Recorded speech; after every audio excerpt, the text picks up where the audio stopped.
The union representing 100 officers at Canadian Coast Guard communication stations in BC say federal government cuts are putting public safety on the water at risk. Overtime shifts are being eliminated, so in most centres, only 2 officers will be monitoring thousands of square kilometres of ocean. Dean Stoltz reports. When there's an emergency on the ocean like this one off Comox in November 2009, where a man jumps off a BC ferry and needs to be rescued, a call for help usually goes through one of 5 Coast Guard communication centres, either in Comox, Ucluelet, Victoria, Vancouver or Prince Rupert.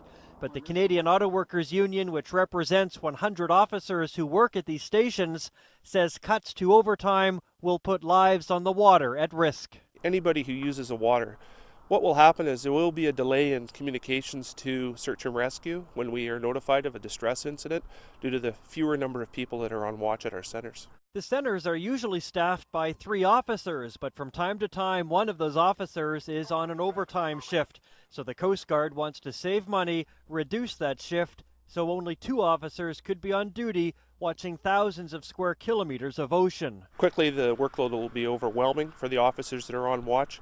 The first vital moments of a distress case that comes in, the communications with the distress vessel and those that are responding are vital to the success of the outcome of the search and rescue case. The Federal Minister of Fisheries and Oceans, Keith Ashfield, says the move isn't putting lives at risk. Oh, look, we would not be making those kind of suggestions if we thought we were going to, for 1 second, put at risk mariners. It's not the case at all. It's just a reevaluate. There's absolutely no job losses here. If I thought for a second that it was going to impact safety, we would not be doing this. It's just not.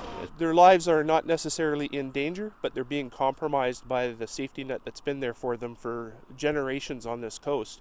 The ability to respond effectively is dependent on 3 people being there in the centre at all times. The Canadian Auto Workers Union says the real problem stems from poor staffing levels at the centres, adding that MCTS officers work more overtime than anyone in the public service in Canada. These new staffing levels come into effect February 1st.